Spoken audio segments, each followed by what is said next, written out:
Baiklah, bismillahirrahmanirrahim. Assalamualaikum warahmatullahi wabarakatuh. Baiklah, di sini saya akan menjelaskan mengenai jenis-jenis prinsip penilaian. Nah, di sini terdapat pengertian penilaian dan yang kedua yaitu jenis-jenis dari prinsip penilaian. Nah, yang pertama yaitu kita masuk dari pengertian penilaian. Di sini ada dua. Yang pertama, menurut Zainul dan Nasution mengartikan penilaian adalah suatu proses untuk mengambil keputusan dengan menggunakan informasi yang diperoleh melalui pengukuran hasil belajar baik yang menggunakan tes maupun non-tes. Yang kedua, menurut Rahmat dan Suherdi mengemukakan bahwa penilaian adalah kegiatan belajar, kegiatan pembuatan keputusan mengenai derajat keberhasilan belajar masing-masing siswa dan keberhasilan siswa dalam kelas tersebut secara keseluruhan serta keberhasilan guru dalam mengajar. Nah, jadi dapat kita ambil kesimpulan bahwasanya penilaian adalah proses secara sistematis untuk menentukan nilai atau memperoleh informasi mengenai hasil belajar siswa, baik secara pengamatan maupun menggunakan tes, dan pembentukan nilai dan pertimbangan mengenai ketercapaian atau kemajuan belajar siswa. Nah, yang berikutnya yaitu jenis-jenis prinsip penilaian. Di sini ada 7 macam. Nah, yang pertama prinsip komprehensif. Nah, prinsip keseluruhan atau prinsip menyeluruh juga dikenal dengan istilah prinsip komprehensif. Dengan prinsip komprehensif dimaksudkan di sini bahwa evaluasi hasil belajar dapat dikatakan terlaksana dengan baik apabila evaluasi tersebut dilaksanakan secara bulat atau menyeluruh. Nah, jadi di sini prinsip tersebut prinsip evaluasi di sini harus mencakup tiga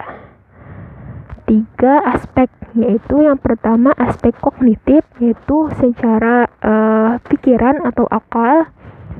Yang kedua secara afektif atau secara sikap atau moral.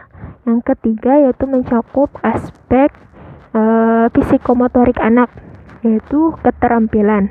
Nah, jadi pada proses pembelajaran seorang guru dalam proses evaluasinya harus mengukur dari 3 aspek tersebut, yaitu secara kognitif, afektif, dan psikomotorik anak.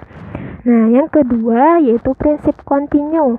Prinsip kontinu dimaksudkan di sini bahwa evaluasi hasil belajar yang baik adalah evaluasi hasil belajar yang dilaksanakan secara teratur dan sambung menyambung dari waktu ke waktu. Dengan evaluasi hasil belajar yang dilakukan secara teratur, terencana, dan terjadwal itu, maka dimungkinkan bagi evaluator atau seorang guru tadi untuk memperoleh informasi yang dapat memberikan gambaran mengenai kemajuan atau perkembangan peserta didik sejak dari awal mula mengikuti program pendidikan sampai pada saat-saat mereka mengakhiri program pendidikan yang mereka tempuh itu. Nah, yang ketiga yaitu prinsip objektif.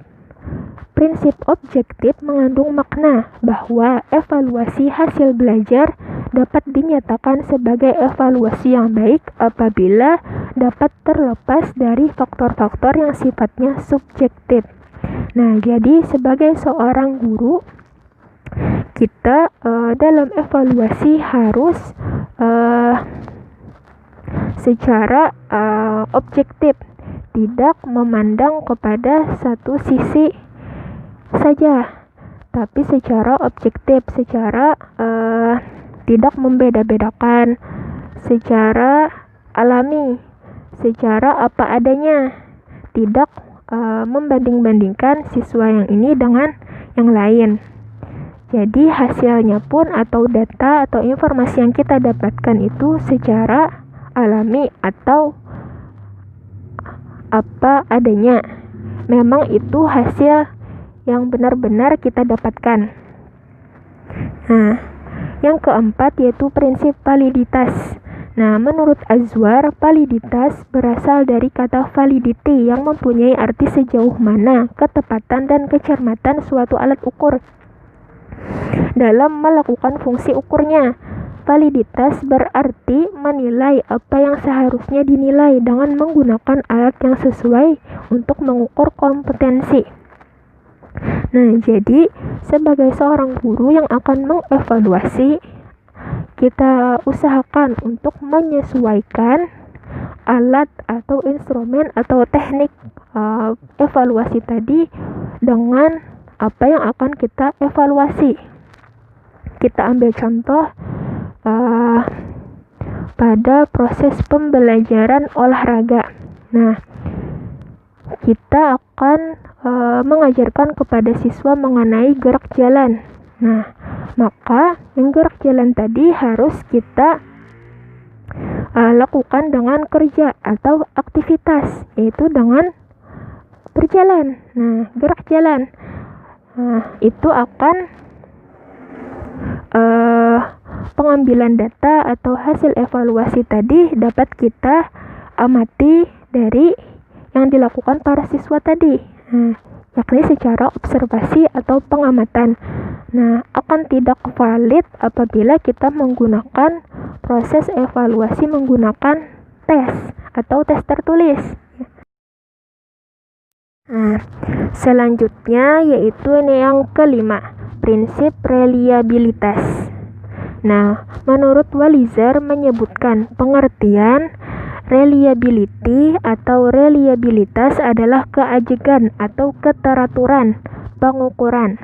Menurut John M. Eccles dan Hasan Sadili, reliabilitas adalah hal yang dapat dipercaya, dapat diartikan adalah hasil konsisten dari sebuah tes secara berulang sebagai sebuah bukti ketepatan hasil tes, walau tes tersebut diulang-ulang akan menghasilkan hasil yang sama.